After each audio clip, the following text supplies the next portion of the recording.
Welcome to the Shaker Show. Et boum les gars, bienvenue sur un nouvel épisode du Shaker Show, le podcast qui te parle de toute l'actualité du CrossFit et de l'entraînement fonctionnel en général. Ce podcast est toujours sponsorisé par moi-même, c'est-à-dire par WIS Affiliate, la programmation pour box affilié, et il est à nouveau officieusement sponsorisé par FitAid, parce que grâce à une fille qui s'appelle Jeanne qui se reconnaîtra, et ben voilà, pendant tout mon week-end de formation, j'ai pu goûter leur nouveau parfum Blue Raspberry Naturally Flavored avec 14 mg de caféine à l'intérieur. Voilà. Et pour le coup, vous connaissez la tradition. Voilà, franchement c'est top. Donc n'hésitez pas, si vous n'avez pas dans votre box, allez en récupérer, vous ferez au moins une heureuse. C'est un podcast un peu particulier à nouveau, le podcast d'aujourd'hui, dans la mesure où c'est une espèce de remake. Ouais, c'est vrai.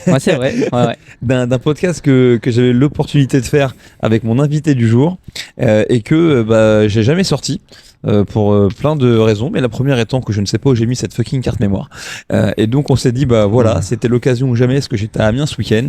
Donc je suis avec Tevada, le honneur ou le co-honneur de CrossFit Amiens. Je suis co-honneur, je suis pas seul. Ouais, heureusement qu'ils sont là aussi. Sarah co-honneur. Ouais. Sarah co-honneur. Non, c'est moi. et du coup, voilà, on va passer un moment ensemble. On va parler avec Tevada. On va parler, de la boxe de CrossFit Amiens, de sa découverte du CrossFit. Mais on va aussi parler de son parcours parce que c'est un mec qui a eu 1000 vies. Et donc, restez bien accrochés avec nous parce que vous allez voir qu'on devrait bien rigoler et qu'on va passer un moment ensemble vraiment cool. Ok. Tev, comment tu vas ?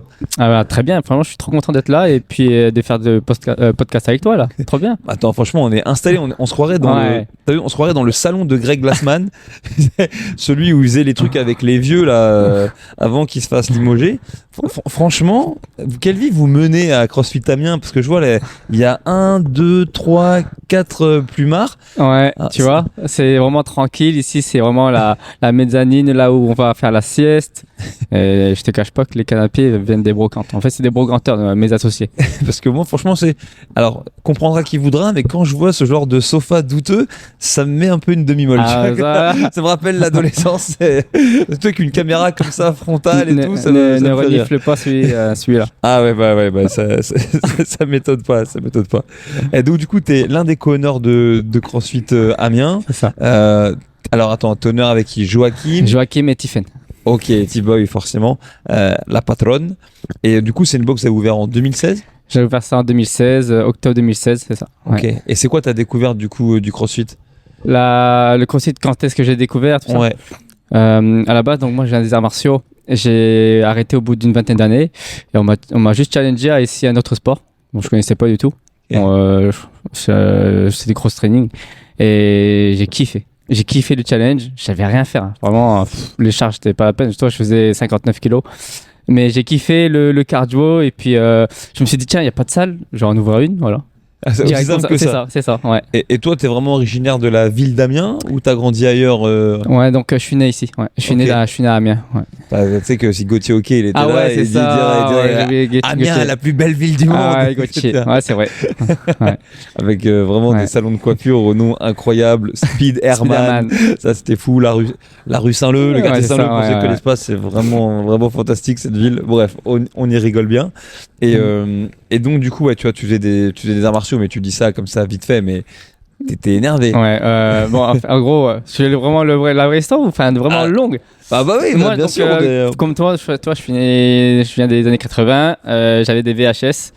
J'avais à l'époque peut-être 8-9 ans. Mon père m'a fait découvrir donc les films de Bruce Lee déjà. Il n'y avait pas beaucoup, 5. Il est mort après pour ceux qui savent pas.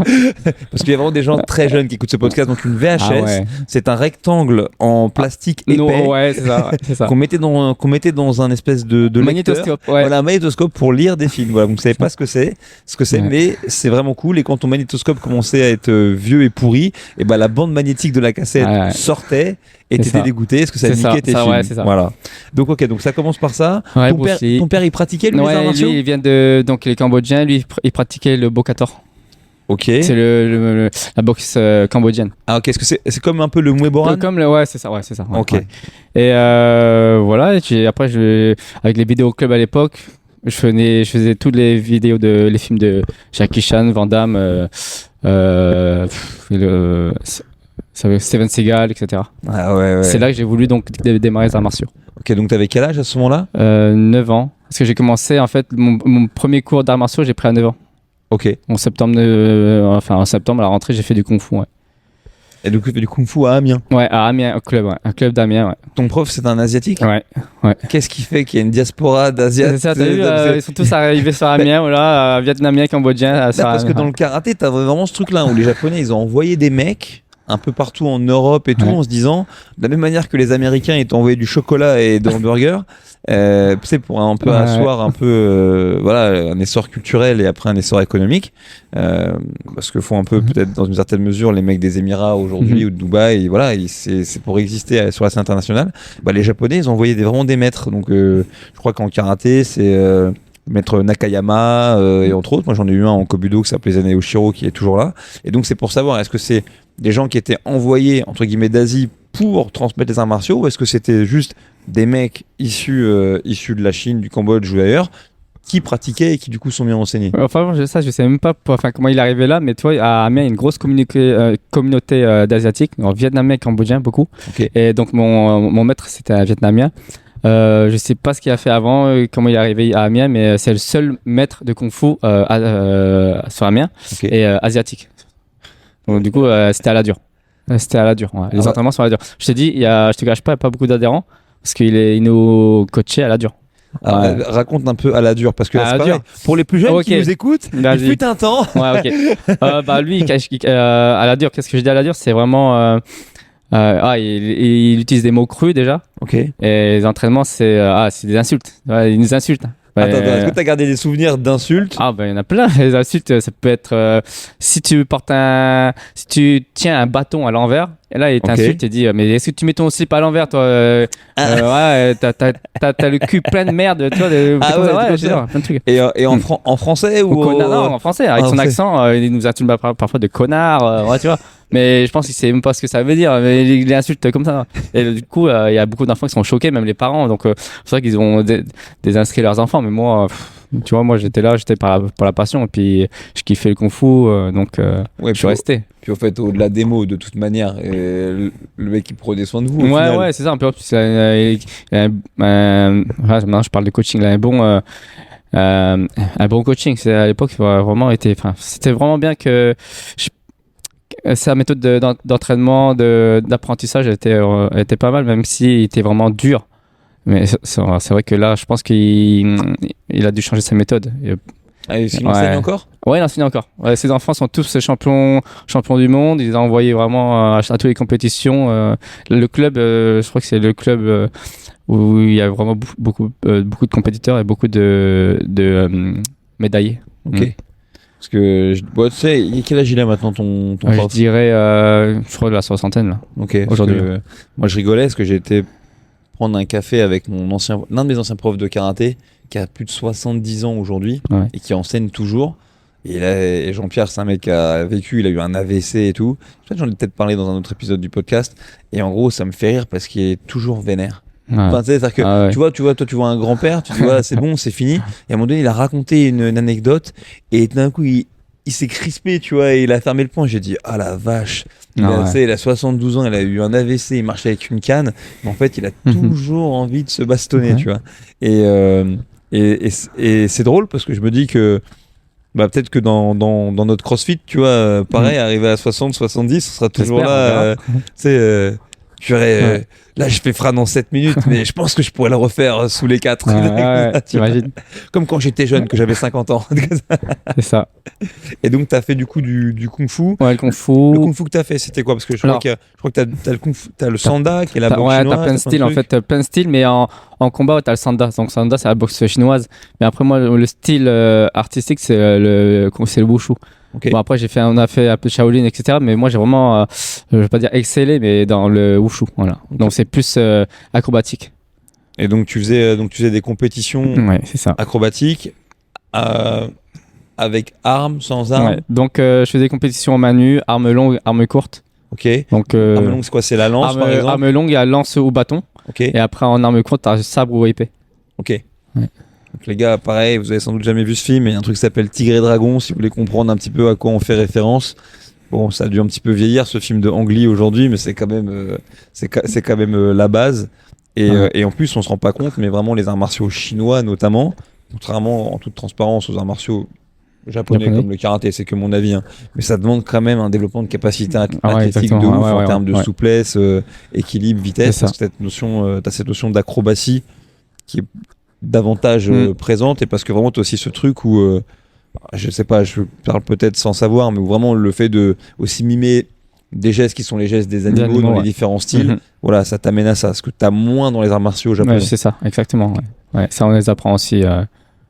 C'est fou, donc genre le serpent, le singe, le tigre, le dragon. C'est génial. Ça, vous allez voir le truc avec les mains là, ça c'est l'autre aussi, tu l'as toujours, tu vois. Ah, c'est génial. Et donc après, j'ai fait plusieurs compétitions. Et à l'époque, toi, il y avait YouTube, mais c'était pas comme aujourd'hui. J'avais fait une sorte de trailer, tu vois, de tout ce que j'allais faire dans les arts martiaux et autres, parce que je faisais aussi des acrobaties, etc. Et je crois que à l'époque, c'était une sorte de mini buzz que j'avais fait sur YouTube. Et je crois que c'est là que peut-être les producteurs ou même les petits courts-métrages ont commencé à me contacter, parce que là on voyait un petit Asiate qui sautait partout. Voilà, donc j'ai fait quelques courts-métrages, et après après le cinéma m'a ouvert les portes et j'ai commencé comme ça. Ok, donc c'est marrant, donc c'est pas toi quelque part qui a cherché à aller vers le monde du spectacle, c'est le monde du spectacle un peu qui est venu à toi. Tu vois, je viens d'Amiens. Le monde du spectacle, tu sais que ça se passe beaucoup sur Paris, donc il faut se déplacer. À l'époque, j'étais peut-être mineur, donc je pense j'avais jamais pris le train et tout ça, donc j'étais pas rassuré. Mais quand on m'a contacté pour faire des castings, etc., je dis c'est cool, on a commencé comme ça. Et à 18 ans, j'ai fait la figuration sur Rush Hour 3. Okay. Le tournage s'est déroulé aux Champs-Élysées. Et là, t'as quel âge? J'ai 38 là. Attends, à quel moment ça fait 20 ans que c'est sorti Rush Hour 3? Ouais, Rush Hour 3, c'est ça, j'avais 18 ans, c'est ça, t'as vu Rush Hour 3 à 18 ans, c'est ça. C'est ouf, 18 ans, c'est là où j'ai rencontré la première fois Jackie Chan, avec Chris Tucker et tout ça. Et non, c'est vraiment un bon souvenir. Et j'ai commencé comme ça. Après, des films avec Travolta, Mike Tyson. Ah ouais. C'est quoi comme film avec Mike Tyson? Alors ça s'appelle Algérie pour toujours, c'est en Algérie. Donc Algérie pour toujours, Les Portes du Soleil. Il y avait Patrice Carteron dans le film avec Laurie, la chanteuse. Arrête tes conneries. Je te jure. Dessus, j'étais coordinateur des cascades. Donc je devais m'occuper de les chorégraphies des combats qu'on a monté avec Kazoo. Je sais pas si tu connais de nom, Kazoo. Patrick Tang. Attends, à mon avis, je dois avoir deux têtes. C'est le mec le brun. C'est un Asiate. En fait, il a percé en Thaïlande, tu vois, avec la production de Tony Jaa.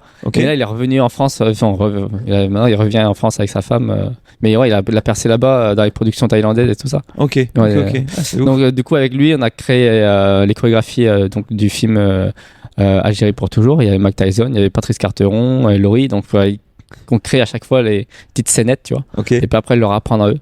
Bon, c'était vraiment cool.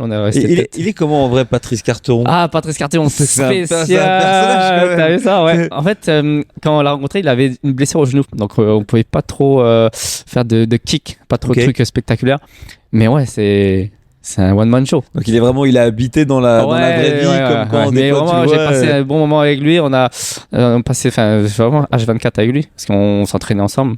De faire sa prépa, il avait pris un peu de poids. On faisait beaucoup de muscu, beaucoup de conditioning. Et puis, il fallait qu'il travaille son... Et t'as pu un peu, du coup, parler à Mike Tyson, par exemple. Il est venu... Dis-moi qu'il est trop gentil. Ah ouais, il est cool. Il est cool. Ouais, il est vraiment cool. Ouais.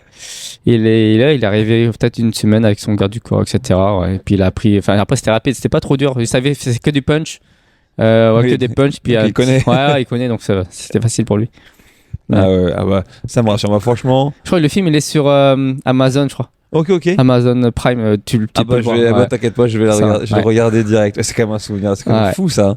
Parce que c'est une chose des fois de rencontrer ses idoles, c'est une fois de les croiser de loin et compagnie, mais avoir la chance d'avoir une interaction, tu sais, genre casual, c'est genre normal, même si c'est juste 4 minutes, genre j'ai parlé avec Mike Tyson, je lui dis bonjour, ça va, enchanté. Ouais, j'ai pas d'anecdotes de fou avec des startups comme Travolta et tout.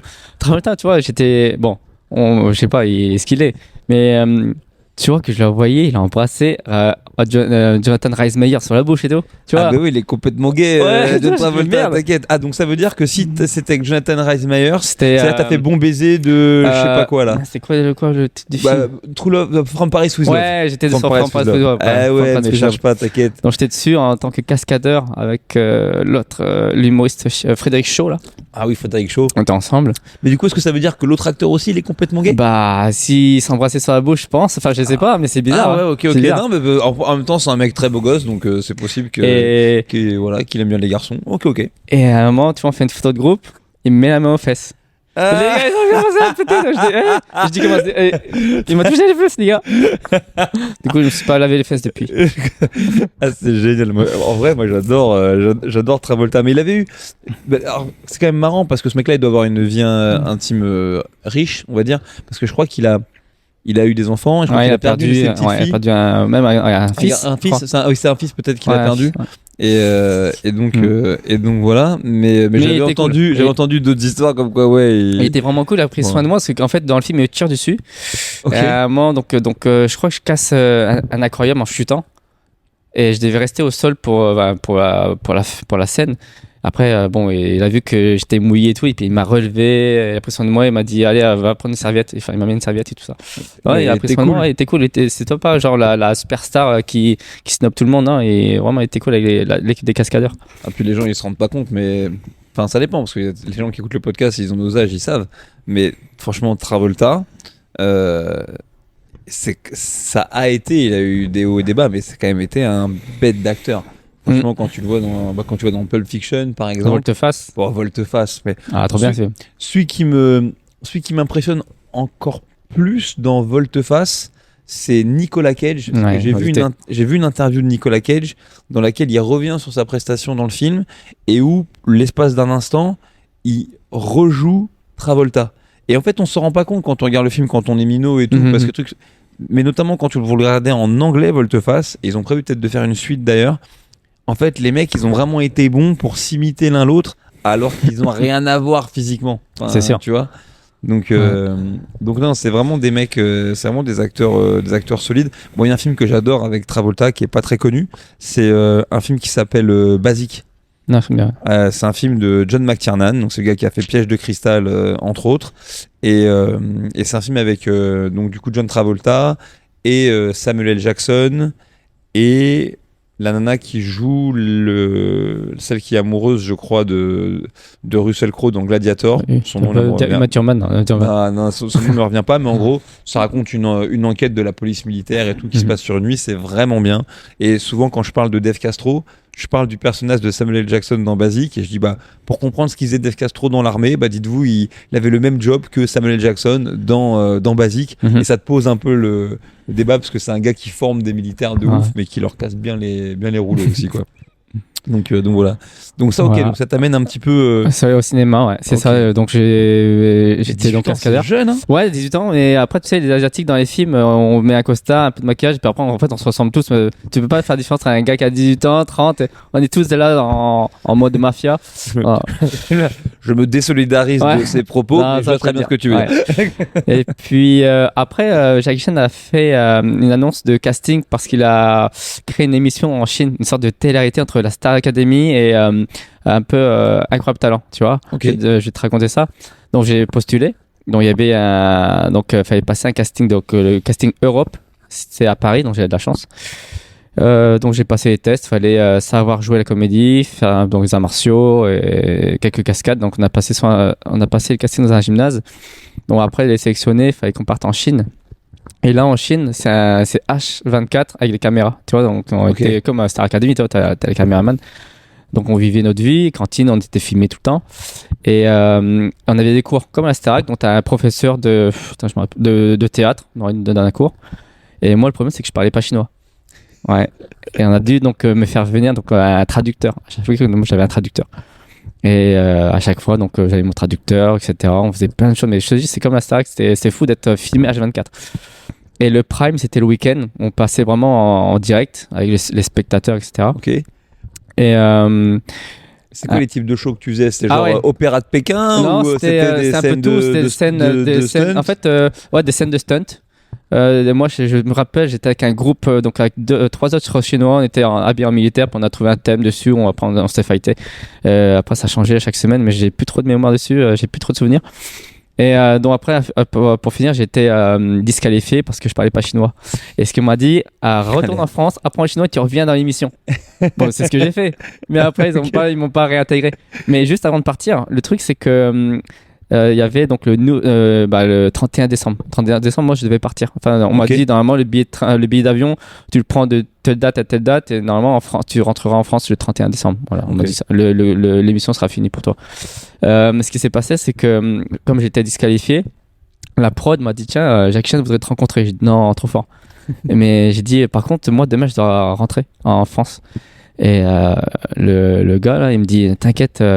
Jackie Chan va te payer ton billet de retour. Y a pas de souci. Ah ouais, je dis pas de souci, je reste. Donc du coup, le lendemain, on prend un taxi, puis on va voir les bureaux de Jackie Chan. Et je crois que j'avais mis sur mon Instagram, je crois que c'était dans les premières vidéos.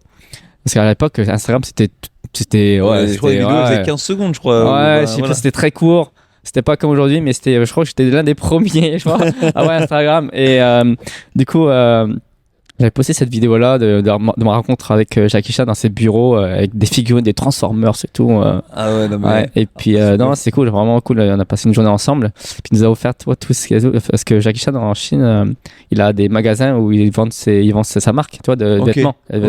Donc, doudoune, des gants, etc. Donc, on a donné ça. Et non, j'ai passé une journée avec lui. Après, je suis resté une semaine à soutenir les autres candidats qui continuaient. Dans l'émission, ouais. Mais après, je te jure, c'était fou l'émission, l'ampleur que ça avait, comme c'est la première que Jackie Chan, puis Jackie Chan est super connu là-bas. Les gens ils s'en rendent pas compte, mais ouais. Jackie Chan déjà c'est pour capter, donc c'est déjà l'industrie du cinéma à Hong Kong. Ouais. C'est qu'en fait en France on capte pas, mais nous on a beaucoup de films hollywoodiens avec les mecs comme John Woo et Tsuark pendant un temps, même s'il a pas fait long feu. Mais dans le cinéma américain, voilà. Ouais. Mais Ang Lee et tout, c'est les mecs du cinéma de Hong Kong qui sont arrivés, qui est une industrie de malade mental.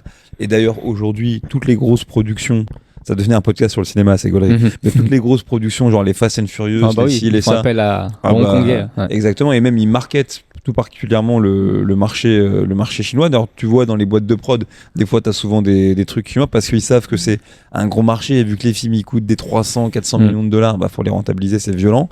Mais encore tout ça, c'est encore en dessous de Bollywood, par exemple. C'est sûr, voilà. Ouais, Bollywood, c'est... Et là, je sais pas si tu vois, moi j'ai regardé dans l'avion 2-3 films, genre je crois que c'est Mr Beast ou un truc comme ça.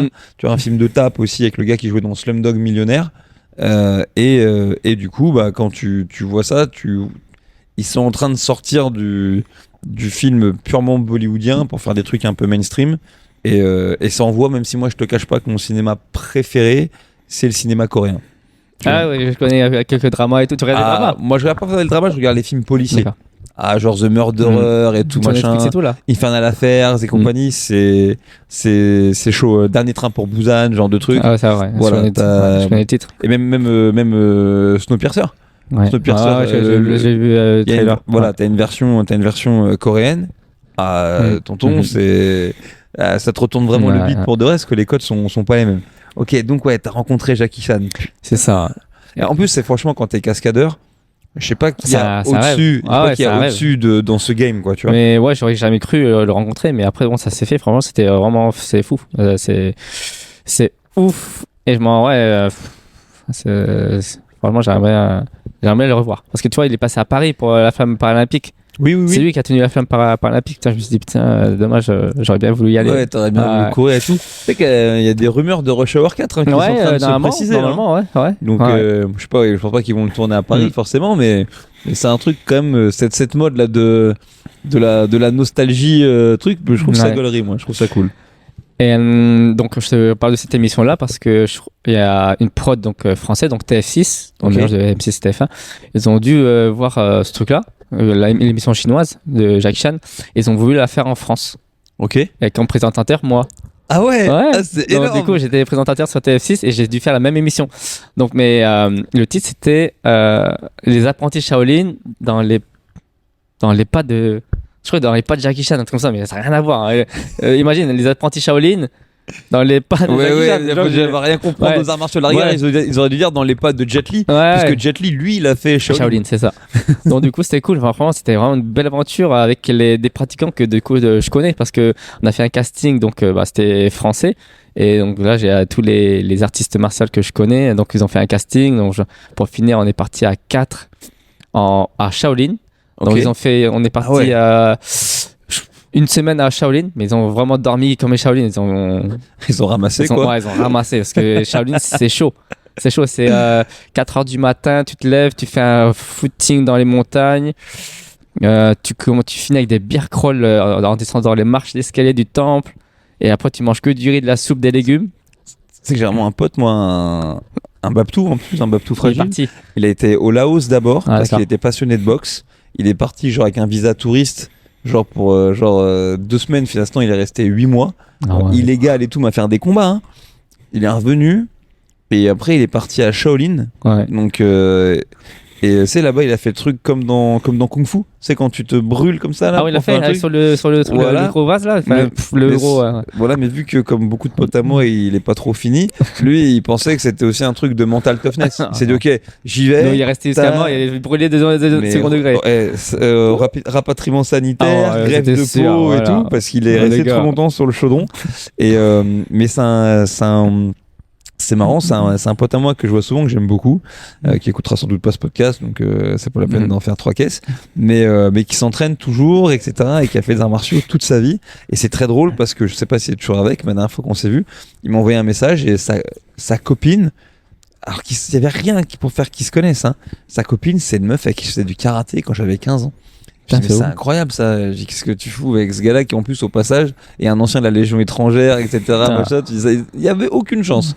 Et bref. Et donc voilà. Et donc lui, il a été à Shaolin. Donc ouais, c'est quand tu me dis que c'est à la dure, ça C'est va à être à la dure. Peut-être on devrait faire une émission un peu comme ça, genre c'est les apprentis crossfitters sur les traces de Rich Froning, tu vois, un truc comme ça. Tu vois, On va à imagine. Cookville dans la Ah ouais. grange. Ça enverrait la sauce, gros. Ouais, il y avait des entraînements durs et je sais que le soir c'était du gainage, mais je crois de tête, 15-20 minutes de gainage sur les points. Tu pouvais lâcher se mettre sur le côté. Ah ouais. Et qu'est-ce que tu penses que dans ta pratique du crossfit, parce que t'es pas mauvais en plus en crossfit. Enfin, je veux dire, bon, il y a plein de gens très bons aujourd'hui, Ouais. machin. Surtout comparé à l'époque où on a démarré. Mais qu'est-ce que toi, des arts martiaux, Ça m'a permis. qu'est-ce que toi t'as pu transférer facilement au crossfit? Bah après, c'est tout ce qui est gymnastique, la gym. Automatiquement, bon, j'ai appris assez vite. Et après, bon, je suis léger. Niveau tête technique et propreté des mouvements, peut-être c'est ça que par rapport à beaucoup, vu que dans le wushu, il fallait toujours être propre techniquement, peut-être ça s'est transformé dans la gym où j'arrive toujours à avoir moi, les jambes tendues, etc. Beaucoup dans la gym. Je te dis, l'haltéro, je connaissais rien du tout. Je savais même pas faire un snatch. J'étais quand même arrivé à serrer des épaules. Mais non, je dirais, avoir comme ça, c'est la gym. Tout ce qui est poids de corps et la gym. Ok. Et l'exigence aussi quand même dans les Ouais, formes exactement. de mouvement. Oui. Voilà. Ok. L'exigence, c'est vraiment technique. Et peut-être, c'est aussi, ça s'est transformé aussi sur mon coaching au niveau de la gymnastique. C'est que j'arrive à détecter peut-être le truc qu'il faut sur, je sais pas, un problème technique. On peut résoudre facilement en gymnastique. Je le vois, des petits détails. Ouais. Et que les autres voient pas forcément. Ouais, c'est ça. Ah, non, c'est cool. Donc, ok, donc t'as fait ça. Ah, c'est dingue le truc. Je savais pas que t'avais fait l'émission sur TF6, TF6. ouais, TF6, ouais. TF6, c'était ouf, ouais. C'est bien. Ah ouais, après, je t'ai pas dit, parce qu'après, à Shaolin, on les a amenés à Hong Kong. Ok. On les a fait rencontrer Mike Leader, le gros producteur à Hong Kong. Donc, c'est le big boss à Hong Kong qui te donne des castings, mais même. Il fait la pluie et le beau temps. Ah quoi. ouais, c'est lui.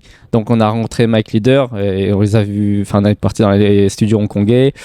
Et ouais, on a fait un court-métrage à Hong Kong avec Mike Leader, ouais, avec Ok. des cascadeurs hongkongais. Ah ouais. Ouais. Et il paraît quand même que c'est dur. Qu'en fait, genre que les teams de cascadeurs en Asie, en gros, pour que le film il ait de la gueule, il paraît que ça tape un petit peu. Ah oui, Enfin, oui. voilà. Ouais. Et, Ouais. et donc c'est une légende urbaine, Non, ça non, ou c'est vrai les coups qu'on peut se prendre, on peut se les prendre. D'accord. Par exemple, les coups de poing, c'est pour vraiment que ça paraisse vraiment Ouais, vrai. réaliste. Réaliste. Si la caméra elle est proche, on peut se la prendre.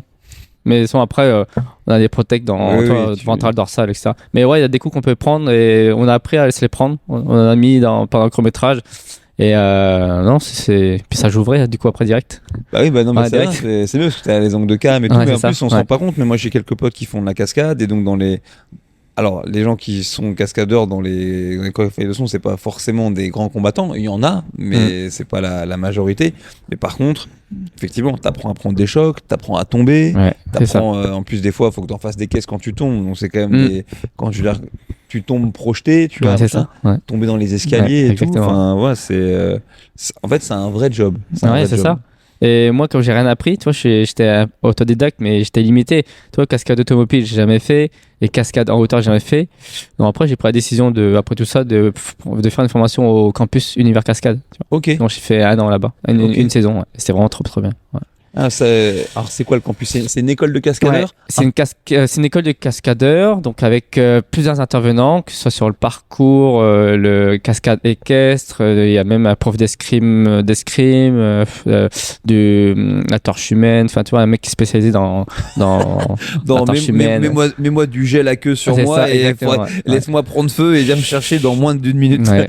Il y avait aussi la doubleur de Thomas Sisley je connais plus son nom, il va m'en vouloir, mais ouais, il est très très bon dans les cascades aériennes, dans les chutes libres et tout ça. Non, donc voilà, il y a à chaque fois un intervenant différent et vraiment, ouais, c'était dur. Mais c'était dur, mais vraiment trop intéressant. T'apprends tout là. T'apprends tout le De plus métier. en plus, j'ai l'impression des écoles Ouais. de cascade parce que donc moi je parlais avec mon pote qui est vraiment là-dedans et il me disait que quand même avec notamment l'avènement de Netflix, c'est quand même un corps de métier beaucoup, dans lequel il y a la demande, etc. Beaucoup. Parce que voilà. Ça donc, tourne beaucoup. Les cascadeurs français tournent beaucoup dans les films Netflix. Enfin, dans les productions même anglaises et américaines. Ouais, et ils sont beaucoup. Ouais. Je sais qu'il y en a un super pote avec qui j'ai tourné aussi dans From Paris with Love. Il fait le Moonlight là. Et c'est le chevalier blanc. Enfin le mec. Darren. oui. Darren. Ok. Darren. Toi, tu parles de l'autre. Ça y est, je vais me faire engueuler parce que moi aussi j'ai pas la mémoire j'ai pas la mémoire, ils sont pris dans la production dans les comics, c'est ça. Oui. Ouais, c'est ça. Ouais. Même les Batgirl et tout ça. J'ai un pote qui travaille au Canada, donc ça se fait au Canada. Sur la série ou sur le film qui s'est pas fait finalement? La série est Batgirl. Okay. Ah ouais. Et ouais, dommage, j'ai pas pu faire le film avec Keanu Reeves là. C'est quoi déjà? Ah, John Wick. Ouais, John Wick. Il est à la boxe. Parce que juste avant, j'avais fait Astérix. Ah, il y a aussi une histoire avec ça, Astérix Obélix. Là. Ah, c'est vrai que t'as fait Astérix Obélix. J'en ai parlé. Ouais. Ah oui, attends, avec qui t'as fait un... C'est Zlatan. Ah ouais, la classe avec Zlatan. J'ai fait un combat. En gros, normalement, on devait tourner à Clermont-Ferrand, juste des scènes de fight, mais en général, on voit personne contre non, moi j'étais du côté d'Astérix et Obélix dans le film, donc il fallait se battre contre les Romains. Et après, ils voulaient des bons fighters pour un combat avec Zlatan. Et donc ils m'ont téléphoné et j'étais pas sûr d'accepter parce que à ce moment-là, en fait, je devais acheter une maison. Ok. J'avais un rendez-vous chez le notaire, tu vois, je dis ah ouais, putain, t'as vraiment rendez-vous chez le notaire. C'est ça. Ah ouais. J'ai rendez-vous chez le notaire. Après ils m'ont dit ça t'aurait payé tes frais de notaire quand même de faire le tournage. Donc bon, après direct, j'ai dit bon. En plus je crois que c'est pendant la période du Covid. Donc la boxe, tu vois, je pouvais partir plus facilement. Donc, je suis parti donc dans les studios parisiens. Du coup, ça s'est fait là-bas parce que Clermont-Ferrand est pas une bonne météo, donc ils ont perdu quand même pas mal de fric à faire une semaine sans rien faire, sans pouvoir tourner. Ouais, donc du coup, je pense que ouais, donc ils ont rapatrié les Clermontois, hein, mais ouais, les pauvres. Et donc fight avec Zlatan, on a fait une petite semaine de répète. Je crois qu'il était aussi blessé, il avait son kiné avec lui. Il avait mal au genou, mais décidément tu portes la poisse. Ouais, je te jure, en plus j'ai mal au genou moi en ce moment, tu vois. En plus dans ton canapé de femme enceinte là dans lequel je m'enfonce, me dire c'est toi qui portes la poisse, t'es malade. Tu fais mal au genou. Zlatan il avait une doublure. Un karatéka. Mais écoute, le karatéka il bougeait moins bien que Zlatan mon gars, donc ils l'ont même pas pris. C'est ce que j'avais envie de te dire. Une doublure. Zlatan il était trop fort. Parce que la chorégraphie, je crois, il nous a tous impressionnés. On l'a travaillé, je sais pas, même pas en 1 heure, il avait la chorégraphie complète. Donc c'était trop bien. Il a été vraiment fort sur l'apprentissage. En plus, c'est bien parce qu'il parlait français. C'était beaucoup plus facile pour nous. Et je pense que lui aussi, en vrai, je pense qu'il est hyper cool. Il a kiffé. C'était trop bien. Si après on délirait, c'est comme lui il apprenait vite. Après c'était quartier libre, voilà, puis on faisait des trucs, ouais, ça. Ouais. Puis ouais, je crois que j'ai mis la vidéo d'un training avec Zlatan. Ouais. Ok. Ouais, sur Instagram, on le voit. Attends, mais je l'ai pas assez poncé ton Insta, il va falloir que. Ah mais il y a tellement de... Enfin, je poste pas beaucoup, mais quand je poste après je délivre. Mais ouais. Non, en plus je suis chanceux parce que je suis le premier à l'attaquer. Et Ok. dans le film, donc au ciné, on voit bien. Oui, on te voit, t'inquiète, moi je Pour une fois. l'ai vu, t'inquiète, moi je l'ai ah, c'est mon pote, je C'est le ça. connais. Ah, c'est vrai, Il est nul ce film, mais t'es madala quand même. C'est ça. Non, voilà, c'était vraiment trop cool de le voir et puis de faire ce fight. Là, je mets un. Attends, c'est moi ou c'est lui? Non, c'est lui qui met un coup de pied retourné à 360 dans le bouclier et je vole. Ouais, c'est ça. Ouais. C'est vraiment rigolo, tu vois, cette taf-là, parce que c'est quand les mecs qui racontent, c'est vraiment drôle. Ouais, c'est un film, là, je tombe de 3 étages, etc. Non, franchement, c'était rigolo. Tu dis oui, ok, j'en doute pas une seconde. Aïe, aïe. Après ça, donc ça s'est enchaîné. Normalement, il y avait donc John Wick et Matrix 4, je crois, mais j'ai pas pu les faire. Ok. Bon, ouais. On m'a proposé, mais j'étais la boxe. Ouais. Fallait être ici. Puis partir longtemps, toi, j'ai les enfants, donc c'est pas facile. Ouais, c'est parce que t'as 2 petits garçons. Ouais, j'ai 2 petits garçons. Qui sont assez cultes, qui ont une collection de t-shirts Dragon Ball incroyable. Et je parlais à ton cadet, là, il m'a dit que son personnage préféré c'était Sangoten. Bon, pour lui faire plaisir, je lui dis que je comprenais, mais en fait, je comprends pas. Parce qu'il lui ressemble, c'est le petit. J'ai dit non, mais j'ai dit, c'est Petit Cœur le plus stylé. Voyons, qu'est-ce que tu racontes? C'est pas le plus fort, mais c'est le plus stylé. Ah là là. Et tu penses que c'est un truc que tu vas continuer à faire? Ou finalement, tu te poses même pas la question, tu fais ta vie et... Non, je pense que je pourrais pas perdurer dedans. Tu vois, j'ai toujours on m'appelle, mais je peux pas me libérer. Là, j'ai les enfants, c'est trop dur, tu vois. J'avais mon premier, j'étais au Cirque du Soleil et j'ai dû arrêter. Ah, t'étais au Cirque Ouais, du j'étais au Soleil Cirque aussi? du Soleil. Le Ouais, mec, c'est il vrai. raconte rien. Oui, Ouais, on est à dire, ouais, j'ai fait une télé-réalité en mais, Chine, machin. Mais quand En fait, même, ça vient comme raconte ça, cette ça histoire. fait tellement longtemps, tu vois. J'en parle même plus, je regarde même plus mon CV, donc tu vois, je me rappelle des trucs comme ça, mais ouais, j'étais au Cirque du Soleil, donc je travaillais au Mexique. Ok. Donc, c'était où? Merde, c'est quoi la ville la plus connue, vraiment touristique là-bas? À Tulum? Ouais, bah, j'étais à Tulum, voilà, c'est Ok, ça. ok. Donc, c'était à Tulum. Et là, c'est les touristes qui venaient donc dans le chapiteau donc nous voir. Et donc, c'était 2 shows par jour. J'avais mon fils, il avait même pas 1 an, je crois. Ok. Donc, c'était Et dur. il était en France, lui, j'imagine. Oui, il était en France, ils sont restés en France. En fait, j'avais le choix de ramener ma famille, même mes parents. Ils ont demandé au début où est-ce que vous voulez ramener votre famille. Ils prennent tout en charge. Ils prennent vraiment tout en charge. Donc, j'ai rien à payer, tout ça. Donc, ma femme a préféré rester parce qu'elle avait son travail.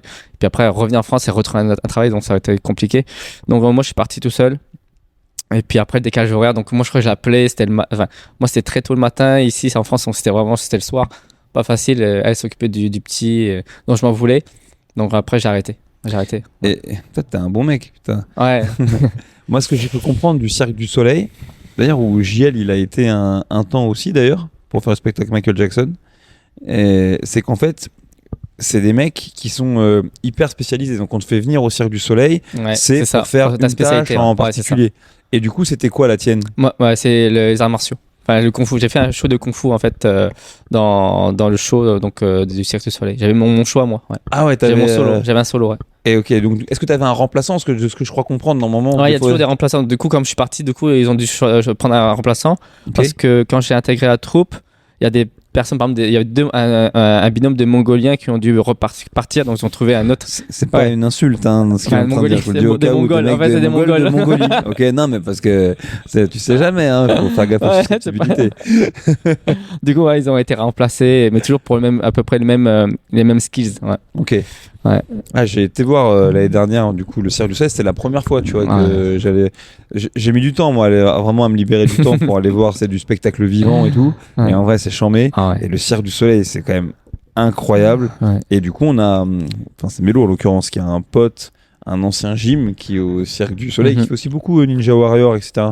Son nom, une fois de plus, ne me revient pas. Mais c'est pareil, ouais, c'est des vies de fou, en fait. J'ai dû faire avec lui, non? C'était Comment la première saison. J'avais fait aussi Ninja Warrior, mais avec Alizé en plus. J'ai fait Ninja Warrior avec elle. Alizé, quoi, fait. Plouf, plouf.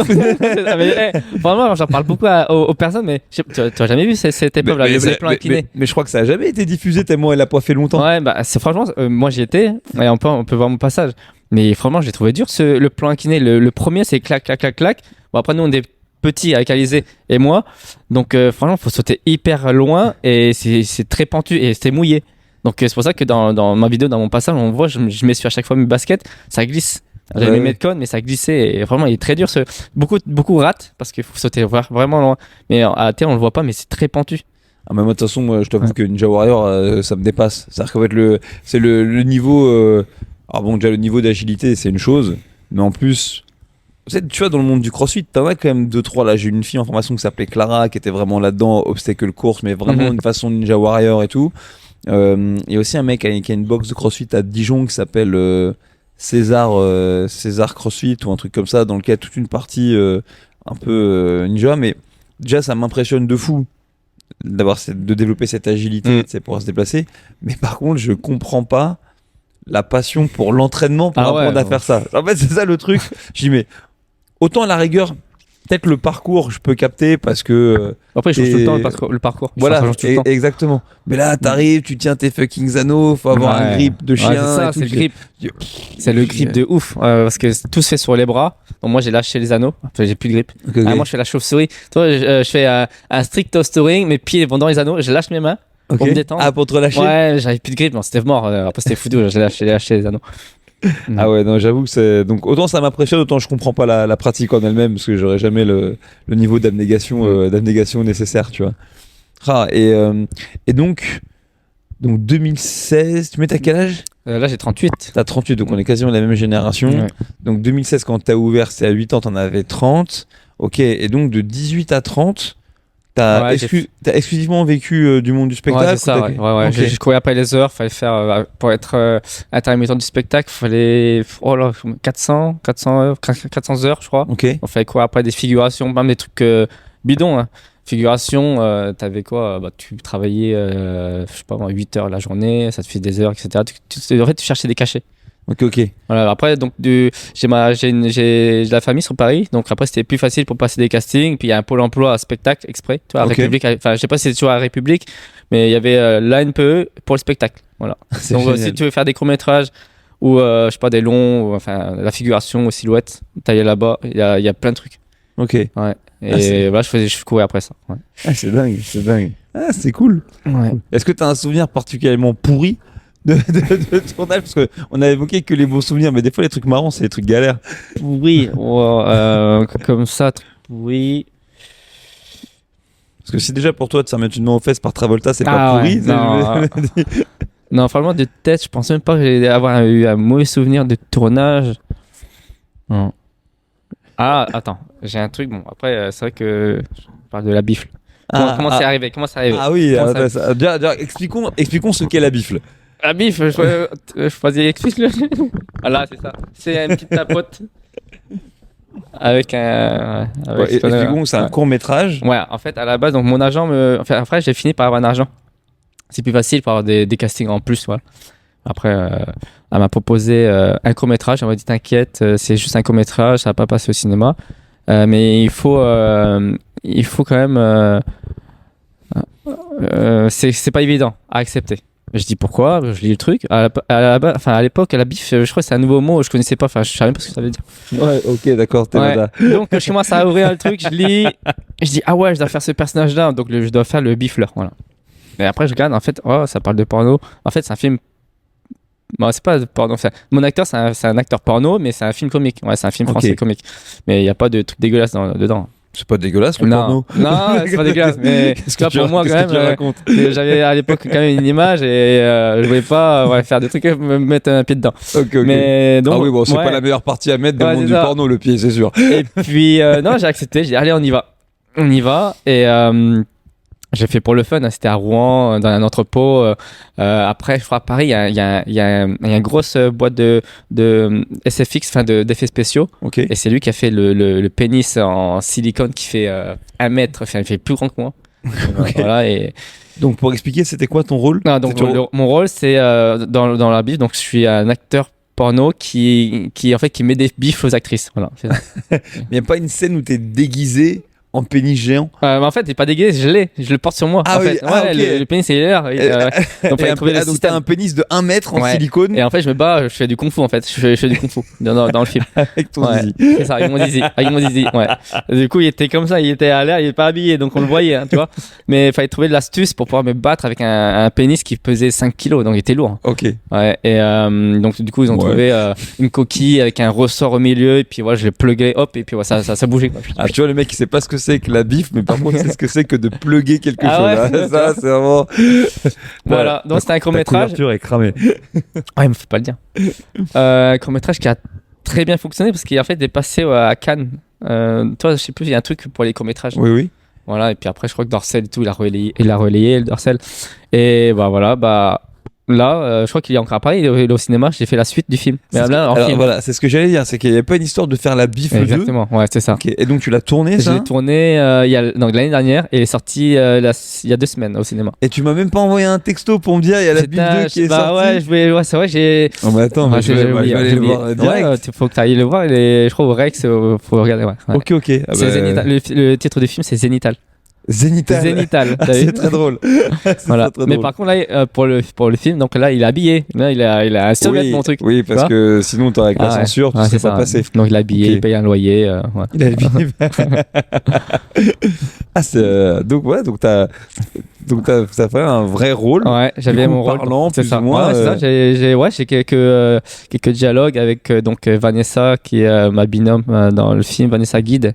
Ouais, elle a joué avec elle était chroniqueuse sur le quotidien à l'époque. Ok. Elle a fait pas mal de films comme avec Kev Adams. Ouais, c'est la ça. pauvre. Ouais. Je rigole parce qu'en plus Kev Adams je l'ai croisé qu'une seule fois et comme ça par hasard dans le centre de Paris et c'était très sympa, très courtois, très normal. Et dans le film, il y a aussi Anaïd. Ça te dit rien, Anaïd? Elle a joué dans LOL. Enfin, un truc de. Toi, sur Amazon, un truc où l'émission Faut pas rigoler, là. Oui, je vois très bien. J'ai tout regardé. Donc, dans ce cas, c'est sûr que je l'ai vu. Anaïd. Ça ne doit pas me marquer comme ça, mais c'est sûr que je vois qui c'est du coup. Mais j'ai pas vu le film, j'ai pas vu le rendu. Bon, je suis curieux de voir. Enfin, donc tu montes à Paris, on va y aller ensemble. En fait, il est pas dans tous les ciné, pas sur la mienne. Ok. Ouais. Et non, apparemment, il y a des bonnes critiques. Donc, je suis quand même étonné pour ce genre de film. C'est peut-être juste que c'est gaulerie, tu vois. Non, c'est ça. C'est fou ça, c'est fou. Ah, purée. Dans le film, ils ont fait appel à des cascadeurs et français. Parce qu'il y a des scènes de fight aussi. Des scènes de combat aussi. Ouais. Non, mais voilà, donc tu vois, en vrai, c'est des fois quand tu fais du crossfit et tout, mais tu te rends pas compte, mais c'est de la physicalité des fois de certains mecs. En vrai, si c'est pour ceux qui écoutent le podcast, là, que c'est nul, que ça vous intéresse. Moi, j'ai mes potes, ils me le disent souvent, et des fois, je me dis pour le fun, je devrais le faire. Mais genre, si tu fais 1m80, tu fais 90, 95 kilos, que t'es un peu solide, en vrai, tu rentres dans une case, tu vois. Ouais, c'est ça. Et c'est vrai que dans le monde de la cascade, il y a des choses qui sont complexes. Mais bon, se prendre une droite et tomber sur et faire une chute, si t'as pas le vertige, par exemple, ça, machin, ça peut. Mais ça peut le faire. Dans le monde de la cascade, ils prennent souvent les mêmes personnes. Ouais. Par exemple, après, les asiatiques, c'est facile. On n'était pas beaucoup à l'époque. On commence à être nombreux, mais c'est toujours les mêmes personnes, on tourne toujours les mêmes. Ouais. En vrai, c'est un petit peu normal, c'est comme dans tous les milieux professionnels. En plus, les places sont chères et tout, donc tant qu'à faire, tu vas travailler. C'est comme, tu parlais de John Wick, c'est que donc le gars qui fait les cascades et qui réalise, tu sais que c'était la doublure de Keanu Reeves dans Matrix. Ouais. Donc c'est pour dire depuis combien de temps il est là, ce gars-là. Et je crois même, j'ai vu qu'il jouait un méchant dans je sais plus quel film de Stombe. Vraiment. À l'ancienne, et il s'appelle Chad, je sais pas quoi, je crois, le gars. Ouais, c'est ça, le réalisateur, c'est ça. Et donc, juste dire qu'il a son propre crew, et qu'en fait, dans John Wick, les mecs, en vrai, ils meurent 10 fois. Tu sais, les mecs, ils ont toujours des casques ou des trucs. Alors, toi, tu reviens là, tu meurs là, tu vas arriver là, le cheval, il te met 2 coups. Après, tu reviendras ici. Là, le chien, il va te sauter dessus et tout. Et donc, voilà, mais c'est normal, parce que j'ai envie de te dire, de toute façon, moi, ce que je trouve intéressant avec le milieu artistique, c'est que souvent quand t'as un gars qui perce, déjà on se rend pas compte des fois de l'âge des gens. C'est-à-dire que ils sont des fois hyper âgés, mais très souvent c'est juste l'éclosion après 10 ou 20 ans de galère et de passion. Et voilà. Et c'est marrant, c'est parce que c'est quand même la différence du sport. C'est-à-dire que dans le sport quand même t'as une espèce d'urgence. Tu vois, qui fait qu'à un moment donné, parce que, si à 25 piges, t'as plus trop performant. Il y a quand même quelques Français qui ont des grosses ambitions, qui ont un peu au-delà de 25 ans, mais en tout cas, tes chances, tu vois, vont en décroissant. Alors que, en fait, notamment dans le monde du spectacle et dans ce que ce très cher Jean-Claude Van Damme appellerait le acting, en fait, des fois, t'as 40 piges, mais t'es un jeune premier. T'inquiète pas que t'as 30 ans. Je veux dire, Mark Wahlberg, il a 50 ans, il joue toujours des rôles de mecs de 35 ans. Tu vois, et voilà. Et donc, ça, je pense que c'est cool. La cascade, t'as un aspect physique, donc bon, c'est peut-être un petit peu plus dur. Et encore, je pense que ça dépend Ouais. de ce qu'on te demande et tout. Mm. Mais ouais, mais c'est quand même une aventure de ouf, quoi. Et quelque part, le fait que tu fasses du crossfit, ça te maintient en forme, non? Bah ouais, Tu c'est dois être vrai. vachement Ouais, plus grave. fit que Bah d'autres oui, cascadeurs, non? c'est ça, ouais. J'aurais bien voulu connaître le CrossFit à l'époque, mais tu vois, C'est comme la cascade. Imagine si t'avais découvert la cascade maintenant Ah ouais, et que ouais, t'aurais ouais. vraiment pu, à mon avis, faire un truc de fou parce que Mm. aujourd'hui, t'as quand même beaucoup plus d'opportunités. Tu vois, il y a un gars que j'aime beaucoup, un ancien combattant de MMA qui s'appelle Jess Liodin. Ouais. Tu vois, Oui, tu vois qui c'est, oui, tu- sûr, ouais. oui. Et en Angleterre, maintenant, vous voulez revenir en France. C'est possible qu'ils Mais soient ouais. entre les deux. J'ai écouté un podcast avec lui d'un podcast sur les films d'action qui s'appelle Stéroïdes. Ok, donc pétez pas les plombs. Ouais. Mais donc où il parle de ça et tu vois, l'UFC c'est très à la mode, Ouais. mais Jess Liodin, qui a aujourd'hui plus de 40 balais, il a été à l'UFC. Mhm. Ok, il a été à l'UFC comme toute une première génération de mecs que très peu connaissent maintenant. Cheikh Congo, certains le connaissent quand même parce qu'il a eu 2-3 coups d'éclat à l'UFC et qu'il est très pote avec Rampage, qui est un ancien combattant. Donc voilà, mais t'as eu aussi un autre mec qui s'appelait Francis Carmon, qui lui aussi a été à l'UFC à l'époque et qui maintenant vit au Québec. Et en gros, il explique comment lui, du coup, il a vraiment travaillé, tu vois, pour se dire, ok, je veux vraiment faire ça. Et c'est marrant, il joue voilà, dans quelques films où il fait silhouette ou rôle très secondaire, souvent pas parlant, mais vu qu'il a une gueule aussi un peu burinée. Ouais. Et voilà, et moi je trouve ça cool, et j'avoue, j'ai quelques potes qui sont dans ce milieu-là. Putain, et c'est ce que je disais avant qu'on passe au point, j'aimerais vraiment les voir cartonner, tu vois. Ouais. Je serais vraiment content. Mais ouais, c'est dur, quoi. Ouais, c'est dur. Ouais. Et c'est quand même beaucoup un truc quand même de réseau, hein. Les gens ils croient tous que c'est les Illuminati, les francs-maçons. Non. Il n'y a pas que, dans tous les domaines. Chaque chorégraphe a sa bande, tu vois, donc du coup ça travaille, ça marche en forme de, c'est une équipe. Une team cascade ici, la team. La team etc. cascade, ils s'entraînaient un petit peu dans ma salle de karaté, la team cascade. C'est vrai. Ouais, mais quand j'avais pareil, 15-16 ans, et je crois qu'ils s'entraînaient aussi un peu à Vincennes. Et à l'époque, dans les mecs comme ça qui étaient bons, t'avais le gars qui a joué avec Frédéric Bell dans Banlieue 13 et qui joue aussi dans Le Baiser mortel du dragon. Il joue quel rôle? Attends. Il fait dans Banlieue 13, il joue son binôme. T'as Frédéric Bell, David Bell, David Bell qui est pas le créateur des Yamakasi, parce qu'il est aussi sur qui était là avant, le OG du parcours. Et t'as le blond. Tu vois. Ah oui, Raphaëli. Cyril, qui jouait aussi du coup dans Le Baiser mortel du dragon, il a fait une tête de Guile, c'est ça. Et qui jouait dans aussi qui avait stylé, il a fait un méchant dans Die Hard 4. Voilà, exactement. Il finit dans un mixeur. Ils l'ont pas respecté sur sa mort. Franchement, Cyril, sache que franchement, je trouve qu'ils t'ont pas respecté. Si t'écoutes ce podcast, tu as du goût, mais ils t'ont pas respecté. Moi, j'ai fait les silhouettes avec lui sur Banlieue 13 Ultimatum. Ouais. Ah bah ouais. Franchement, pour moi, Banlieue 13, c'est un film en termes de cascade pour la France. C'est une lourdeur. C'est solide. C'est solide. Et aujourd'hui, à part, il y a les films de John Wick et tout, mais je trouve qu'en France, il n'y a pas. Ouais, il n'y a pas grand chose. Qu'on a les bons cascadeurs, mais tu vois, on n'en voit pas les films, on fait des trucs un peu éclatés. C'est quand même dommage. Mais comme tu dis, mais je pense que c'est beaucoup à cause de ce truc de caste. Vous savez, chacun ses petits crews et tout. Et du coup, alors qu'il y a plein de Français qui vont aux US, là, je sais plus, j'ai vu une scène d'une Française que je connaissais pas. Mais bon, malgré le fait qu'elle soit mariée, elle est quand même jolie, donc je l'ai quand même follow et je regarde tout ce qu'elle fait, elle envoie des grands kicks et tout. Mais elle faisait un film qui est sur Prime en ce moment où elle se tape avec Batista, tu vois. Attends, c'est de quelque chose. Oui, c'est My Spy, mais le 2, un truc comme ça, je crois. Hein. Et tu vois, tu dis, je comprends pas, ces gens-là, ils sont en France. C'est ça, oui, il est trop bien, tu vois.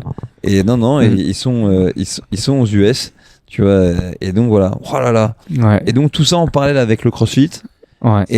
Et du coup, cette création de boxe, parce que quand même, CrossFit Amiens, c'est l'une des plus anciennes boxes d'Amiens. C'est ça. Ouais. Ok. 8 ans, on fait nos 8 ans là. Donc c'est quand même pas rien. Et comment alors moi, je connais un petit peu la naissance du projet. Je crois que vous faisiez déjà du CrossFit avec d'autres personnes qui ont ouvert. Exactement. Ok, aussi une boxe par la suite. Je pense pas un secret de Polichinelle. Non, je pense CrossFit Samaro Briva, pour pas les citer. Je fais des gros bisous à Tim et à Pierre, le reste de l'équipe. Yes. Mais nous, on a démarré ensemble. C'est ça, on a démarré. En fait, je crois que tous les pratiquants ont démarré dans la sauce en tant que pratiquant. Et moi, j'ai rencontré après Joachim, je l'ai rencontré là-bas. Mais à la base, j'avais un projet, c'était pas avec Joachim.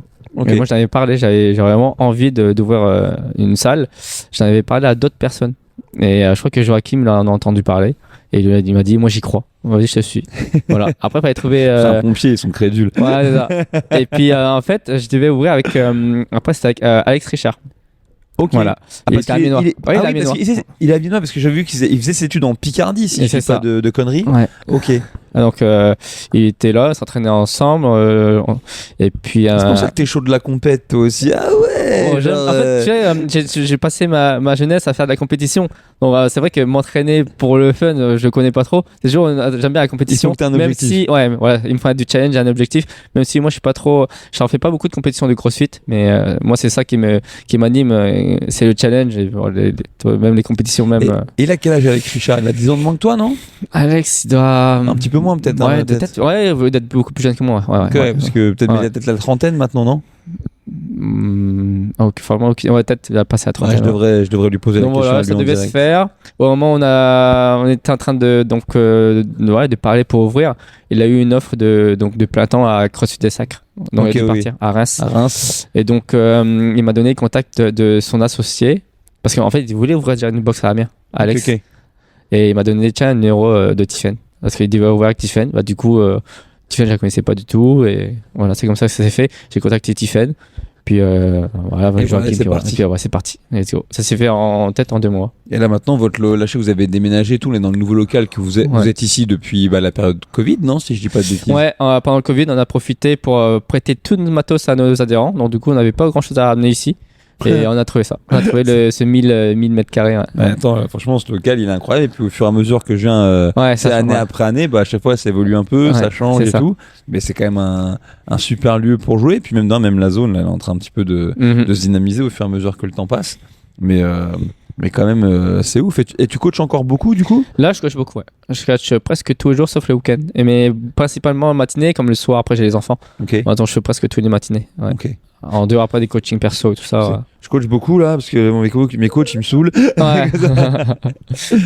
Ah ça, c'est incroyable. Et c'est quoi que du coup c'est la gym que tu préfères coacher?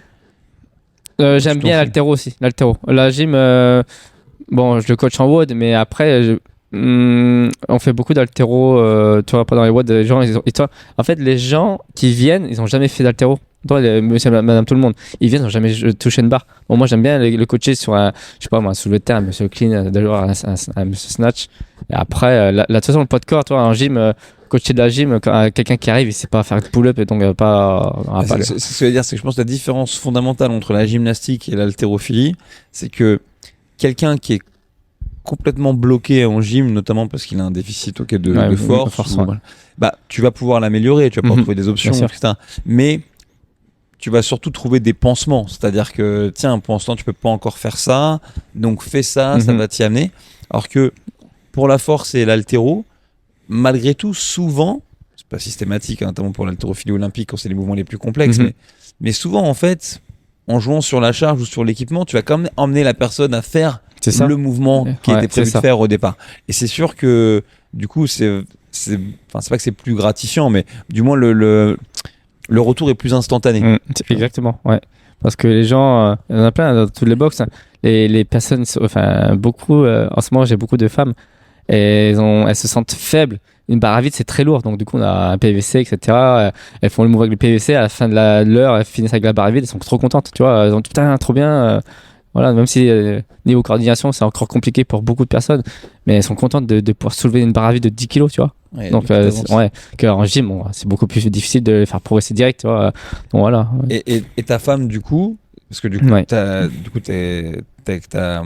êtes marié? Ouais, on est mariés. Ouais. Ok. Je dis ça parce que t'as pas. Non, je la porte rarement. Je veux pas l'abîmer. Je t'embête. Je parie, mais je veux dire donc vous êtes ensemble depuis hyper longtemps parce que l'époque du Cirque du Soleil, c'était quoi? Ouais, c'était il y a plus de 10 ans. Il y a 10 ans. Enfin, ok, la naissance de ton aîné. Ouais, c'est ça. Ok. Et t'es avec ta femme depuis combien de temps? Je dirais. Ouais, moi je suis pas bon. Ouais, moi non plus, je suis pas trop bon. Ça passe trop vite les années. Je dirais 12. Ok, 12, ouais. 12 plus ou moins. Ouais. Ok. Ouais, et est-ce qu'il y a de marrant, est-ce que du coup c'est quelqu'un qui est sportif, etc. Enfin, faut le vivre, le fait que toi tu sois toujours à droite à gauche, qu'après tout le salle.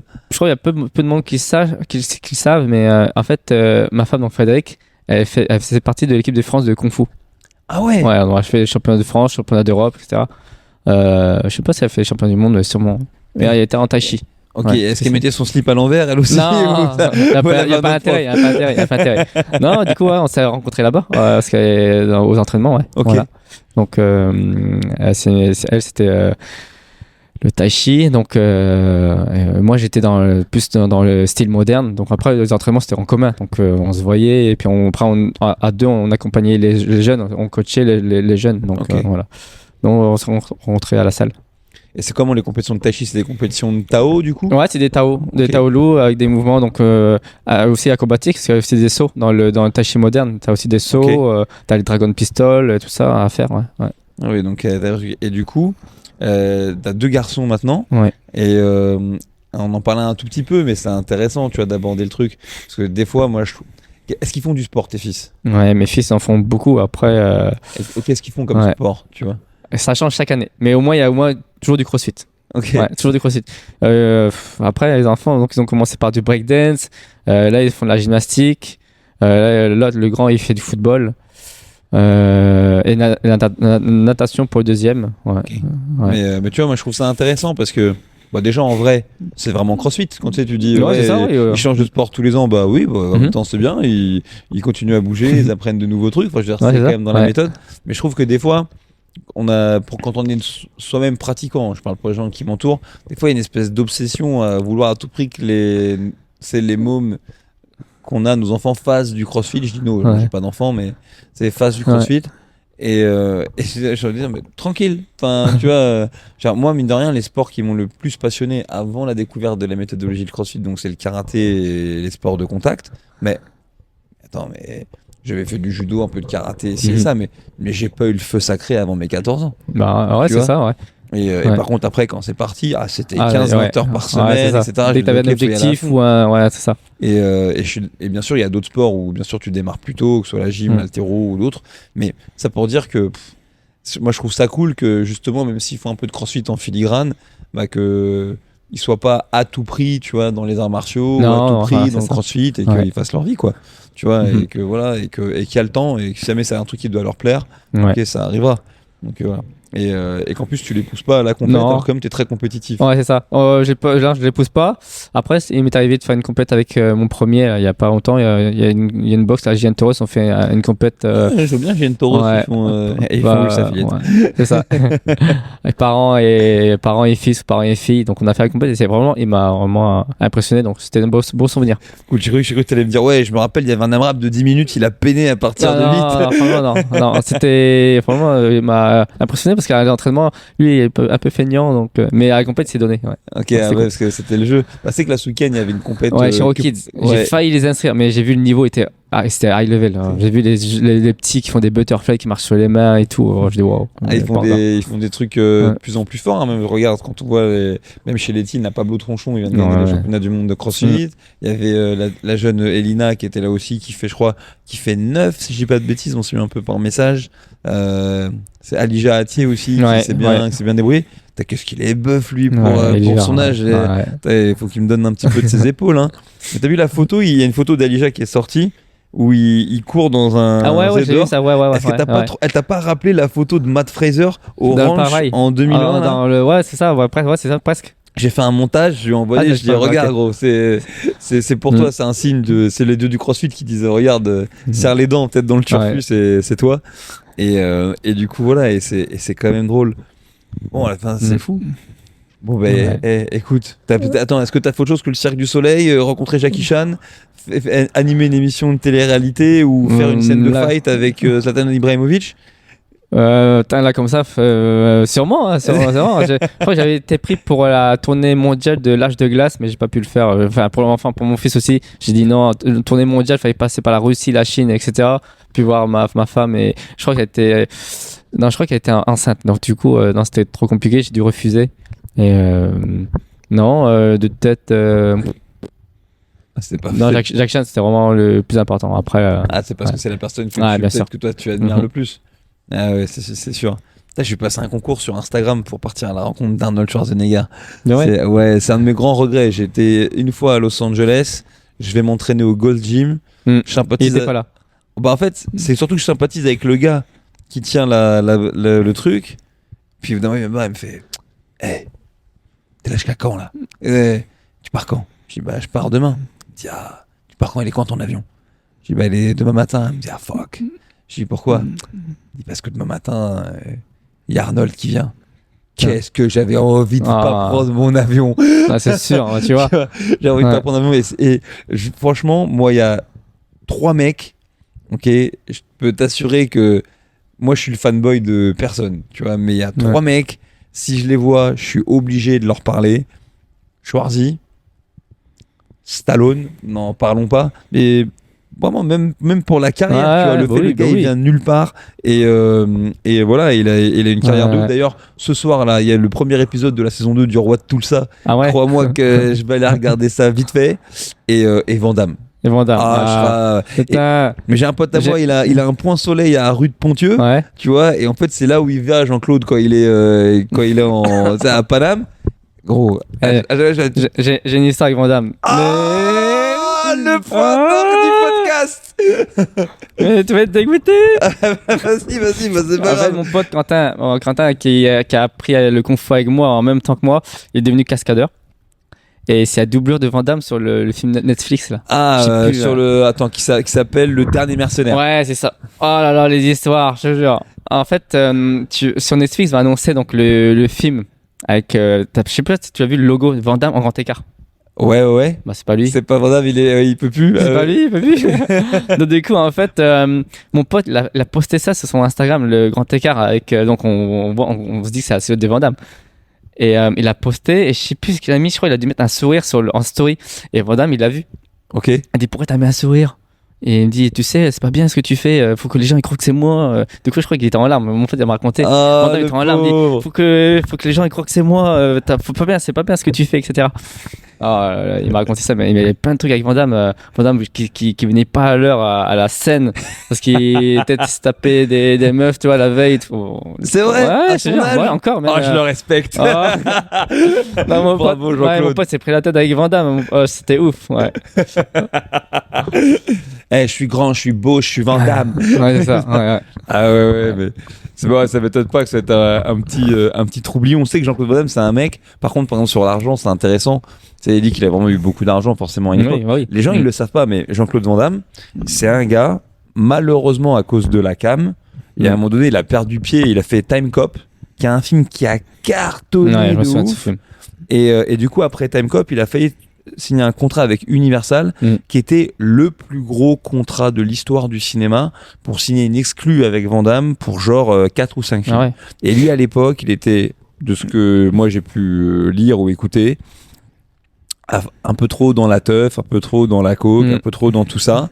Et donc, il en parle lui-même, voilà, peut-être par orgueil ou parce que voilà, il a perdu pied. Les gars, ils lui ont amené un contrat, un pont d'or, et lui, il a surenchéri.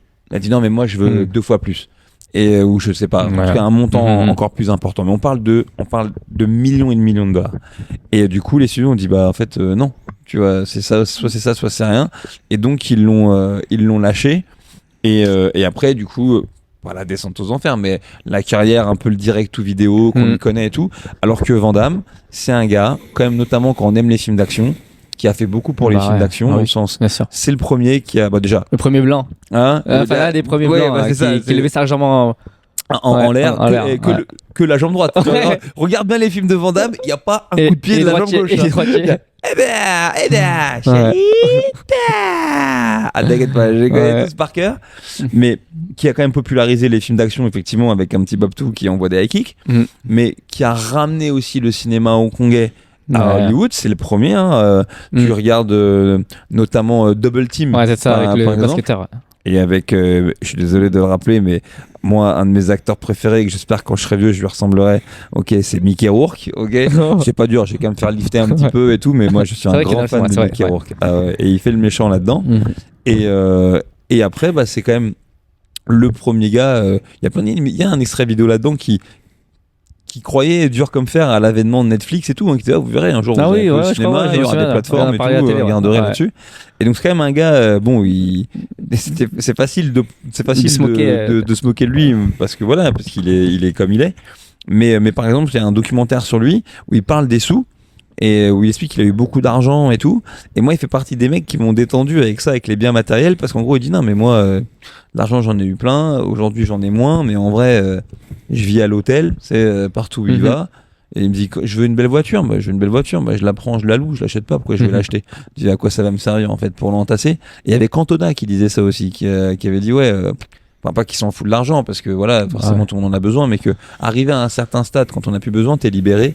Et lui, il parlait notamment, il dit, je voulais une Rolls, je sais acheter une Rolls, ça fait des zingues dans les garages de la Rolls, tu vois, et que ça sert pas. Et en fait, ça fait du bien, parce que du coup, tu te dis, ok, le plus important quand t'as un rêve, tu vois, ou que ce soit d'ouvrir ta box, de faire de la compète, de machin, mon pote JL, tu vois, au final, qui fait des cascades et tout. Je pense que c'est le truc, c'est pas oublier de prendre du plaisir dans le voyage. Ouais. Parce qu'en fait, quand t'es arrivé, je crois que le truc le plus kiffant, c'est pas quand t'es arrivé. Je trouve que le plus kiffant, c'est avant. Ouais, tu vois. C'est ça. Et donc voilà. Il était relou. C'est dommage, mais je suis fan quand même. Même relou, je serai. Viens pas, gros. Franchement, viens pas. Après, franchement, sur ce film-là, le dernier Mercenaire, même si c'est du coup un épisode de podcast de cinéma et pas de CrossFit, moi je trouve que c'est nul. C'est nul parce que ils ont eu envie de faire un film un petit peu hommage même à Belmondo. Ils le voyaient un peu comme ça, même Van Damme, ce qui aurait pu être une bonne idée. Mais comme d'hab avec Van Damme, quand ils mettent de l'argent, ils veulent plus le traiter premier degré le personnage, tu vois. Alors que ça aurait marché. Toutes les scènes de fight, du coup, il les a pas fait. Ah sérieux, non, du coup, c'est mon pote, il a fait toutes les scènes de fight. Et après, on voit juste le visage, c'est hop, Van Damme. Il fait avec comment il s'appelle Issa Miliès ou un truc comme ça, qui lui a fait un film d'action qui est pas mal, qui se passe en Thaïlande, etc. Là, qui est pas trop pourri. Et lui, c'est marrant parce que c'est le cousin, je crois, d'un ancien pote à moi de la BAC. Ah bon? Ouais, qui est dans le MMA, qui est du côté de Nîmes, que Samy, qui écoutera sans doute pas le podcast, mais que je salue. Et d'ailleurs, je souhaite bon courage à son poteau qui fait l'UFC Paris là dans 2 semaines, et Nassourdine. Et donc voilà, c'est des petits mondes. Franchement, la vie, c'est des petits mondes. C'est fou. Et voilà quoi. Mais bon, j'ai quand même pas rencontré Van Damme, tu vois. Donc voilà, je suis dégoûté. Tu auras plus la chance de le voir, je pense. Il fait pas comme des films, pas loin. Donc là, tu vois, le film, il a été tourné. Bon, il n'a pas été tourné en France, ils l'ont fait en Égypte, je crois, de tête. Parce que j'ai mon pote qui est parti là-bas, je me souviens d'une photo avec lui en Égypte. Ouais. Ok. Pour Van Damme encore? Ouais, pour Van Damme, ouais. En fait, je crois qu'il fait beaucoup de trucs comme. Bon, il ressemble pas, mais bon, mon pote, il est blanc, la même carrure, il est sec. Donc, quand il y a un truc pour Van Damme, ils prennent. Ils le prennent lui. Ok. Ouais, donc, avant de finir le podcast. Est-ce qu'il y a encore un rêve que t'as pas réalisé dans le monde du CrossFit ou dans d'autres, dans ta vie artistique? Dans le CrossFit, franchement, ce qui me plairait, ce serait de faire une bonne compète en master, une bonne compète renommée. Et après, artistique, pourquoi pas refaire une scène de fight sur un long métrage si ça se fait sur Paris. Donc, ça serait vraiment trop bien de renouveler l'expérience et de rencontrer encore un nouvel acteur. Ok, j'ai dit vas-y, moi je suis chaud. J'ai dit là, moi je vais faire 40 ans en janvier, j'aimerais rentrer des salles. Faudrait que je progresse aussi. Ouais, attends, tu m'as mis la rousse pendant tout le week-end, t'inquiète. Ce week-end, tu m'as mis 2 WOD où il y a du poids de corps. Donc franchement, tu m'as mis la machine à recherche, c'est la différence entre toi, tu déplaces ton poids de corps et moi je déplace mon poids du corps. Mais non, moi je suis chaud. Et même avant que t'aies 40, s'il faut monter des trucs de team où il faut avoir 100 ans à 3 ou je sais pas quoi. Avec Fred, avec ma femme, ça va passer. Bon bah voilà. Ouais, franchement, mais vas-y, moi je suis vraiment chaud. Je suis vraiment chaud. Et écoute, on arrive à la fin du podcast. Et il y a une petite tradition quand j'ai un invité, j'aime bien qu'il partage avec les gens qui écoutent potentiellement une recommandation, c'est-à-dire ça peut être un film, un bouquin, n'importe quoi, mais un truc qui toi t'a marqué dans ton parcours et tu dis je vous conseille moi de consulter ça et ça peut vous aider. Est-ce que t'as un truc toi qui t'a marqué un peu? Alors, avant le CrossFit, je lisais pas mal de livres de développement personnel, mais ça m'a aidé dans la compréhension de je dirais aussi l'entrepreneuriat, mais aussi moi, ça m'a ouvert les yeux sur, je crois que sur beaucoup de choses, comme l'effet cumulé. Tu connais Darren Hardy? Non. L'effet cumulé ou Ouais, toi, Père riche, Père pauvre de. Père riche, Père pauvre, ça, Ouais. ça je l'ai lu et c'est un, De c'est un Kiyosaki. c'est un très Non, bon bouquin. C'est ça. Ouais, ça doit être ça. Non, c'est même. Je peux plus. Je retrouve plus le nom du livre sur la. C'est un livre japonais là. Ok. Sur la guerre. Je sais plus. Ça peut être le Gorin no Sho, le Non. traité des 5 roues. Ça peut être le Hagakure, c'est un livre Non. sur les samouraïs. C'est japonais ou c'est chinois? Non, c'est japonais. C'est japonais. Mais Je- je connais même plus le nom alors que c'est très très connu. Ok. Ouais, donc ce genre de livre, donc vous avez l'effet cumulé ou bien Père riche, Père pauvre. En fait, ça parle pas forcément d'argent, mais de comment entreprendre, comment prendre les choses. Ouais.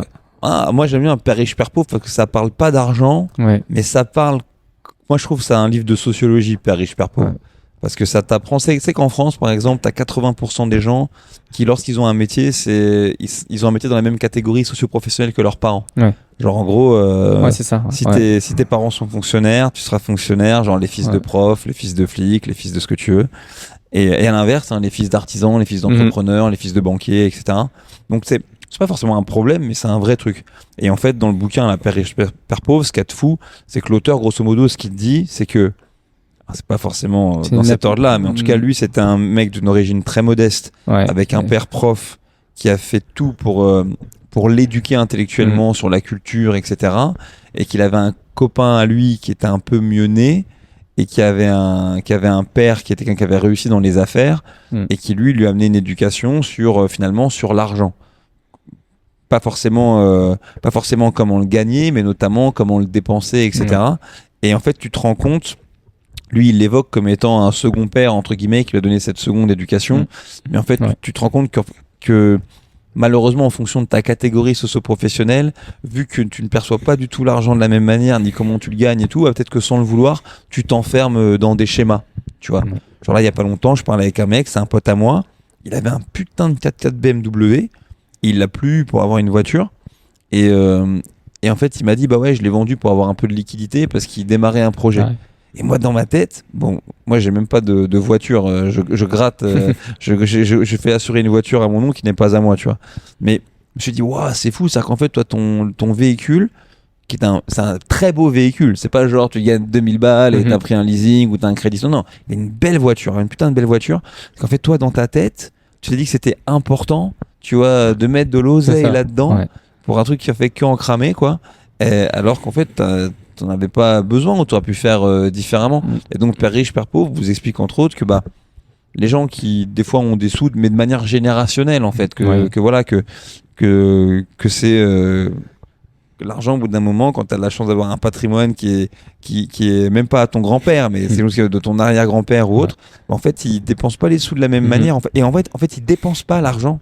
Ils le posent dans des trucs qui font de l'argent. C'est ça. Et c'est cet argent-là qu'ils dépensent. Voilà. Et je me souviens très intéressant. du nom du livre, c'est L'art de la guerre. L'art de la guerre, bah oui, forcément. Mais l'art de la guerre, c'est chinois. C'est chinois. Oui, c'est chinois. Je crois que l'art de la guerre, c'est Sun Tzu.